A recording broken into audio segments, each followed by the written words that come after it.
नमस्कार, स्वागत है आपका और मैं हूं आपके साथ सपना दीपक मध्येशिया। बुलेटिन का आगाज करेंगे। मुख्यमंत्री रेखा गुप्ता का कहना है कि दिल्ली, जो कि देश की राजधानी है, वो सिर्फ दिल्ली के लोगों के इलाज के लिए नहीं बल्कि देश और दुनिया भर से लोग यहां अच्छा और बेहतर इलाज पाने के लिए आते हैं। हमारे लिए और भी बड़ी जिम्मेदारी बन जाती है कि हम हेल्थ केयर इंफ्रास्ट्रक्चर के क्षेत्र में अपने अस्पतालों को मजबूत करें। देश और दुनिया भर से लोग यहां अच्छा और बेहतर इलाज पाने के लिए आते हैं। आना था तो मुझे लगा कि भी लीवर के बारे में और अधिक जानकारी मुझे लेनी चाहिए, जो एक आम सामान्य व्यक्ति को जानकारी होती है उससे अधिक। भाई, लीवर के इतने बड़े अस्पताल में जा रही हूं, कुछ बोलना होगा तो क्या बोलना चाहिए। और तब मुझे जो जानकारियां पढ़ने से ध्यान में आई कि लीवर तो हमारे शरीर का वो बहुत ही प्यारा हिस्सा है जो मां के समान केवल देना जानता है, जो 400 से अधिक काम हमारी इस पूरे शरीर के लिए करता है। जो आदरणीय सरीन साहब ने बताए कि हर एक चीज जो आपके शरीर में गलत प्रभाव डालती है उसको कम करने का काम, आपके शरीर को एनर्जी देने का काम, आपके शरीर में हर प्रकार की ऊर्जा जनरेट करने का काम, विषैले पदार्थों का असर कम करने का काम, इंसुलिन को कम करने का काम, ऐसे इतनी तरह के डायमेंशंस शरीर को वो प्रदान करता है। और जितना उसे कम भी कर लो तो भी वो अपना यथास्थान ले लेता है और फिर लग जाता है आपके शरीर की सेवा करने के लिए। मैं बात कर रही थी तो पता चला कि यदि आप डोनेशन देते हैं लीवर भी, तो आप 60% तक लीवर को डोनेट कर सकते हो और देने वाले का 40% भी बन जाएगा और डोनेट करने वाले का भी 60% लीवर दोबारा से जनरेट हो जाएगा शरीर में। देखिए ईश्वर की कितनी सुंदर प्रकृति है। और आज हम सब मिलकर के इस लीवर डे पे ये संकल्प ले सकते हैं, सरकारें भी, इंस्टीट्यूशंस भी, कि हमारा पूरा देश स्वास्थ्य सेवाओं के लिए हमेशा तत्पर रहे। हमारे देश में कोई एक भी व्यक्ति, सामान्य नागरिक हो या पूरा आर्थिक रूप से संपन्न हो, स्वास्थ्य सेवा के लिए उसको कहीं भी दर बदर ठोकरें ना खानी पड़े। एक अच्छा हेल्थ इंफ्रास्ट्रक्चर पूरे देश में और विशेष रूप से दिल्ली में हो, ये जिम्मेवारी हमारी है। दिल्ली जो देश की राजधानी है, ये केवल दिल्ली वालों का इलाज करने के लिए नहीं है। पूरे देश से, पूरे विश्व से लोग यहां आते हैं कि उन्हें अच्छा और बेहतर इलाज मिल सके। तो ये हमारी और भी बड़ी जिम्मेदारी बन जाती है कि हेल्थ इंफ्रास्ट्रक्चर की फील्ड में हम अपने अस्पतालों को और अधिक मजबूत करें, यहां टेक्नोलॉजीज को और अधिक अपग्रेडेड करें और हेल्थ सेक्टर में हर वो संभव प्रयास करें जो हमारे देश के नागरिकों के लिए जरूरी है। मैं आज इस मंच के माध्यम से देश के प्रधानमंत्री आदरणीय नरेंद्र मोदी जी का धन्यवाद हूं, जिन्होंने आयुष्मान योजना के माध्यम से दिल्ली को एक ऐसी स्वास्थ्य सुविधा दी जो इंश्योरेंस नहीं है, वो एश्योरेंस है कि अब दिल्ली वासी भी सारी स्वास्थ्य सेवाएं ले सकेंगे। सच में दिल्ली का अहोभाग्य है कि केंद्र में ऐसी सरकार, आदरणीय मोदी जी, आदरणीय गृह मंत्री जी, जो हम सब के लिए इतनी चिंता करते हैं कि कैसे दिल्ली को और अधिक स्वास्थ्य के क्षेत्र में संपन्न किया जाए। और इसीलिए चाहे वो आयुष्मान योजना है, चाहे पीएम अभीम योजना, जिसमें हमारे पूरे दिल्ली में 1139 जन आरोग्य मंदिर बनाने के लिए केंद्र ने हमें फंडिंग करी, ताकि हर एक दिल्ली के निवासी को बहुत ही सरल और संपन्न सारी व्यवस्थाएं हेल्थ की मिल पाए, हर एक व्यक्ति के इलाज हो और वो भी बहुत सुविधाजनक। बहुत बहुत धन्यवाद केंद्र सरकार का, आदरणीय प्रधानमंत्री जी का, आदरणीय गृह मंत्री जी का। और दिल्ली के उपराज्यपाल वीके सक्सेना, मुख्यमंत्री रेखा गुप्ता और कैबिनेट मंत्री प्रवेश साहिब सिंह ने दिल्ली के विभिन्न क्षेत्रों में चल रहे नालों की सफाई और डिस्पेचिंग कार्यों का स्थलीय निरीक्षण किया। सभी संबंधित विभागों के अधिकारी भी मौके पर मौजूद रहे।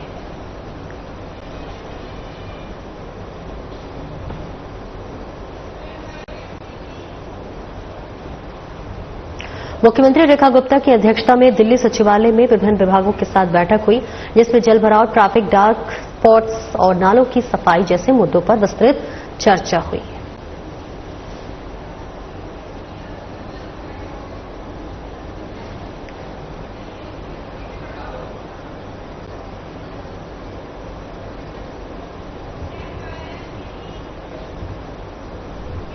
और दिल्ली की मुख्यमंत्री रेखा गुप्ता ने ट्वीट कर कहा कि भारत मंडपम में आयोजित राइट एशिया 2025 में सहभागिता का अवसर प्राप्त हुआ है।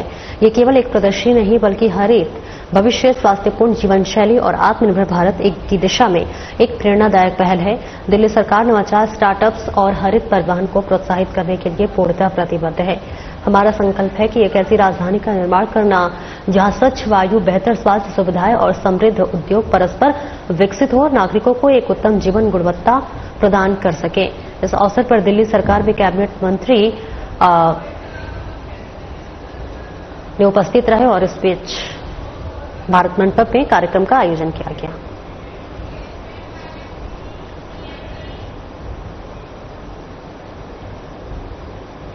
मुस्तफाबाद में इमारत गिरने से घटना हो गई है, जहां पर मुख्यमंत्री रेखा गुप्ता ने इस पर ट्वीट किया है।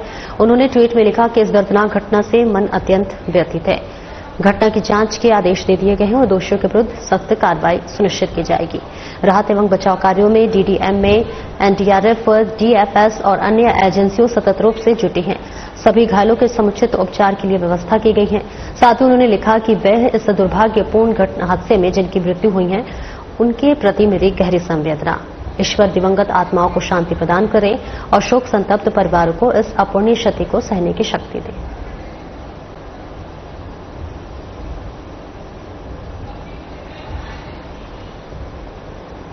और दिल्ली के मुस्तफाबाद इलाके में शुक्रवार देर रात 2:30 बजे 4 मंजिला बिल्डिंग ढह गई। हादसे में अब तक 4 लोगों की मौत हो चुकी है, जबकि अभी भी 10 से ज्यादा लोगों के मलबे में होने की आशंका है। पुलिस के मुताबिक हादसे में 22 से ज्यादा लोग मलबे में दब गए थे। ये घटना कैमरे में कैद हो गई। वहीं बचाव अभियान अभी भी जारी है।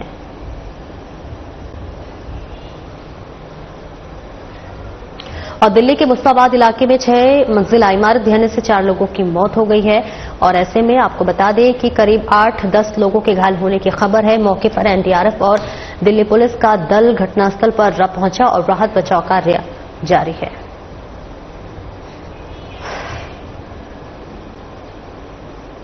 और दिल्ली के मुस्तफाबाद इलाके में आज एक इमारत गिरने से 4 लोगों की मौत हो गई। इस घटना की जानकारी मिलने के बाद मुस्तफाबाद विधायक मोहन सिंह बिष्ट मौके पर पहुंचे और जायजा लिया।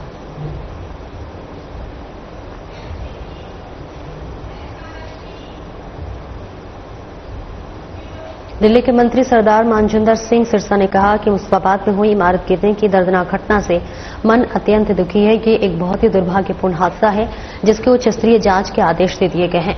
दोषियों पर कड़ी से कड़ी कार्रवाई की जाएगी। डीडीएम में एनडीआरएफ, डीएफएस और अन्य एजेंसियां राहत और बचाव कार्य में लगातार जुटी हुई हैं और घायलों के इलाज की पूरी व्यवस्था की गई है। इस हादसे में जिन लोगों ने अपनी जान गंवाई है उनके परिवारों के प्रति मेरी गहरी संवेदनाएं। वाहेगुरु दिवंगत आत्माओं को शांति दें।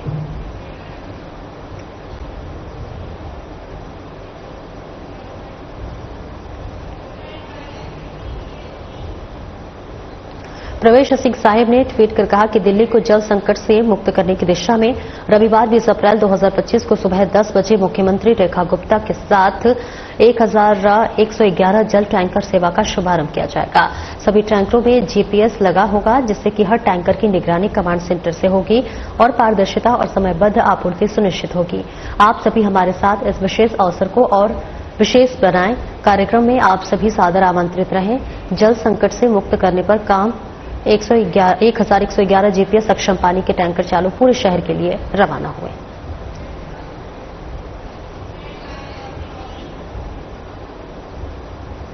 कैबिनेट मंत्री पंकज कुमार सिंह ने विश्व लीवर दिवस पर पोस्ट किया, जिसमें उन्होंने लिखा कि इस विश्व लीवर दिवस पर अपने लीवर को फाइबर युक्त खाद्य पदार्थों, स्वास्थ्य, वसा और डिहाइड्रेशन माफ कीजिएगा, हाइड्रेशन से भरपूर रखें, स्वच्छ भोजन करें, मजबूत रखें और क्योंकि स्वस्थ आहार का मतलब है कि आप स्वस्थ हैं।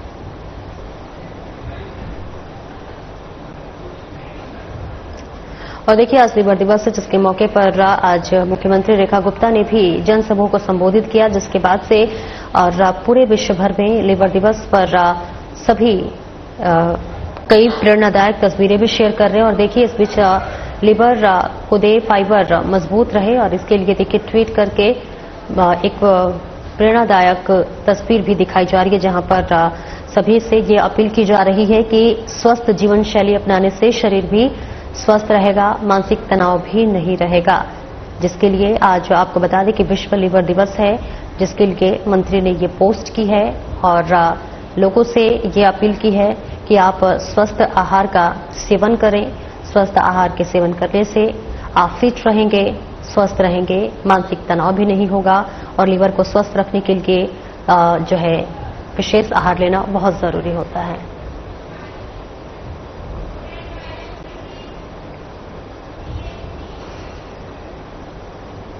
मंत्री रविंद्र सिंह इंद्राज ने सांसद अनुराग ठाकुर से मुलाकात की है। इसकी जानकारी उन्होंने ट्वीट करके दी।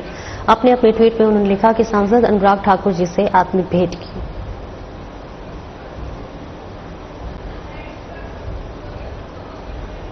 और देखिए, तस्वीरें आपको दिखा रहे हैं जहां पर रविंद्र ने जो है अनुराग ठाकुर से मुलाकात की है। मुलाकात की तस्वीरें उन्होंने अपने ट्विटर के जरिए शेयर किया और उन्होंने लिखा कि आज अनुराग ठाकुर के साथ आत्मीय मुलाकात हुई है। मुलाकात के दौरान देखिए कई जो है विशेष विषयों पर चर्चा भी की गई, बातचीत की गई, जिसकी तस्वीरें हम आपको दिखा रहे हैं। जहां पर बताते चले कि मंत्री और अनुराग ठाकुर की ये मुलाकात की तस्वीरें, जिसको खुद मंत्री ने ट्विटर के माध्यम से तस्वीरें साझा की है और लिखा है कि आज अनुराग ठाकुर के साथ आत्मीय भेंट हुई है। रविंद्र सिंह इंद्राज की ये ट्विटर पर शेयर की गई तस्वीरें हम आपको दिखा रहे हैं, जहां पर उन्होंने लिखा कि आज अनुराग ठाकुर से आत्मिक भेंट हुई है और भेंट के दौरान देखिए कई विषयों पर बातचीत हुई, विकास के कार्यों पर बातचीत हुई और इसके अलावा कई विशेष महत्वपूर्ण बातों पर विचार करते हुए नजर आए।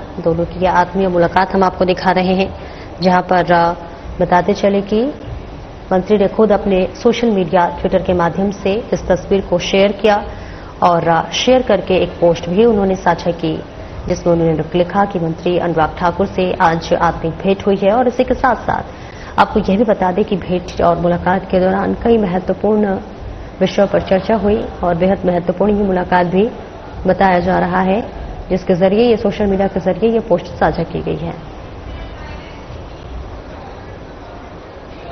रविंद्र सिंह ने आज के जनता दर्शन में क्षेत्र की जनता से मुलाकात की है। रविंद्र सिंह ने कहा है कि आज के जनता दर्शन में क्षेत्र की देवतुल्य जनता से आत्मीय मुलाकात हुई। आमजन ने अपनी समस्याएं, सुझाव और अपेक्षाएं हमारे समक्ष रखी हैं। हर विषय को गंभीरता से लेते हुए संबंधित अधिकारियों के त्वरित समाधान के लिए भी निर्देश दिया गया है।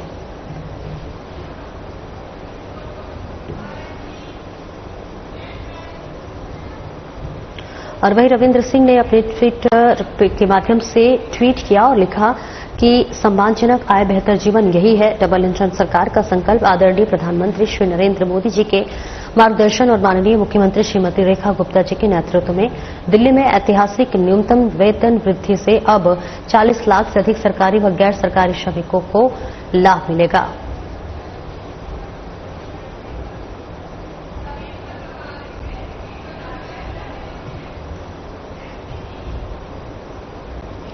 शिक्षा मंत्री आशीष सूद ने ट्वीट करते हुए कहा है कि वीरेंद्र नगर में सीवर लाइन के प्रतिस्थापन कार्य का निरीक्षण किया। चुनाव के दौरान जो वादा किया था कि जनकपुरी में सीवर ओवरफ्लो की समस्या पहले 100 दिनों में खत्म की जाएगी, उसी दिशा में हम दिन रात काम कर रहे हैं। हमारी प्रतिबद्धता सिर्फ शब्दों तक सीमित नहीं है, हर गली हर मोहल्ले में विकास की तस्वीर साफ दिखेगी। जनता से किया हर वादा निभाना हमारी जिम्मेदारी है और हम इसके लिए पूरी तरह समर्पित हैं।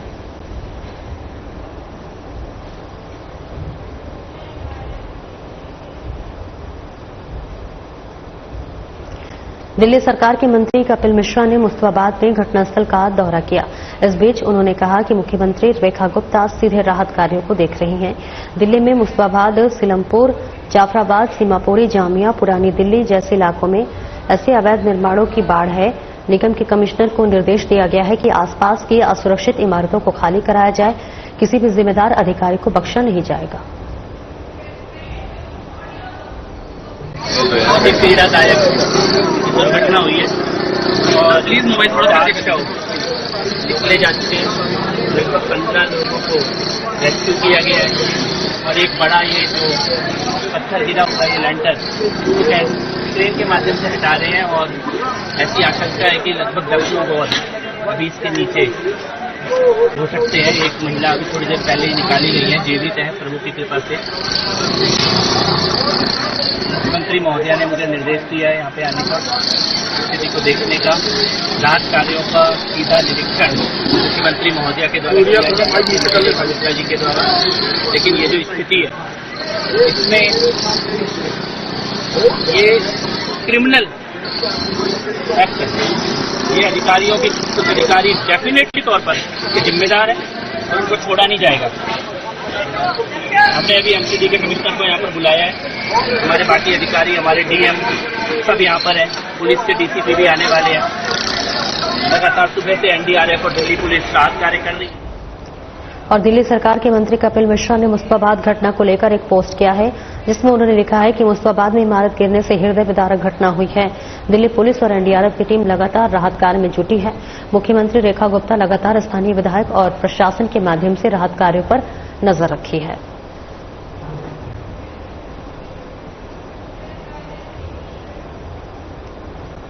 और दिल्ली के सीलमपुर इलाके में 17 वर्षीय लड़के की हत्या के सिलसिले में दिल्ली पुलिस ने लेडी डॉन जिक्रा को गिरफ्तार कर लिया है।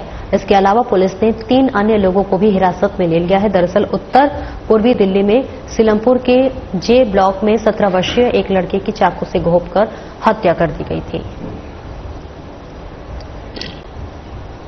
और देखिए हत्या की यह खबर आपको दिखा रहे हैं, जहां पर लेडी डॉन जिक्रा पर यह गंभीर आरोप है कि वो 17 वर्षीय बच्चे की हत्या इसने की है चाकू से घोंपकर, जिसके बाद से अब वो पुलिस हिरासत में है, जिसे पूछताछ की जा रही है।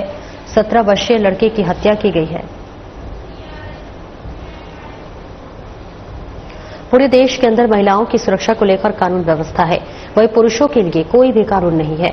इसी मांग को लेकर दिल्ली के जंतर मंतर पर हजारों पुरुषों ने पुरुष सत्याग्रह किया। इस सत्याग्रह के माध्यम से केंद्र सरकार से अपील की, सरकार जहां महिलाओं के लिए सुरक्षा को लेकर कानून बनाए गए हैं, तो वहीं आज के समय में पुरुषों के लिए भी कोई भी कानून नहीं है। महिलाओं के साथ अत्याचार होता है तो वहीं आज पुरुषों के साथ भी अत्याचार किया जाता है। सरकार को पुरुषों के लिए भी कानून व्यवस्था करनी होगी। किसी को लेकर आज हजारों लाखों पुरुष ऐसे भी हैं जो पुरुष कानून को लेकर आवाज उठा रहे हैं। आज के समय में पुरुष चाहते हैं उनके लिए भी कानून हो। हम लोग 2005 से संस्था चला रहे हैं और कई सालों से हम देख रहे हैं कि कुछ ऐसे कानून हैं जो महिला सुरक्षा के नाम पे बनाए गए थे, जैसे कि 498A जो कि दहेज निरोधी कानून के नाम से जाना जाता है, रेप के कानून हो गए और दूसरे कानून हैं जिनका बहुत धड़ल्ले से मिसयूज हो रहा है। एक स्टेटमेंट के बिना पे एक इनोसेंट आदमी को जेल में डाल दिया जाता है, सालों साल उसके केस चलते हैं, बेल नहीं होती, वकील नहीं मिलते उनको, नौकरियां चली।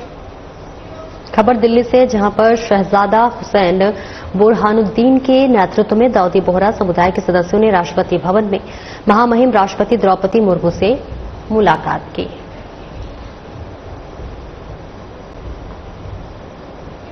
पश्चिम बंगाल में हिंदुओं पर हो रहे अत्याचारों के खिलाफ दिल्ली के नांगलोई इलाके में विश्व हिंदू परिषद ने विरोध मार्च निकाला। इस दौरान बड़ी संख्या में बीएचपी के कार्यकर्ता और पदाधिकारी भी शामिल हो गए। वहीं लोगों के अंदर ममता सरकार के खिलाफ जमकर नारेबाजी की और अपना रोष व्यक्त किया।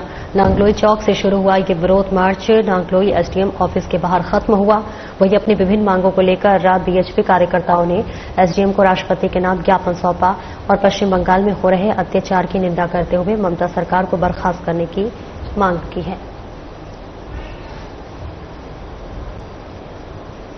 फिलहाल इस बुलेटिन में इतना ही। नमस्कार। क्या रंग खिला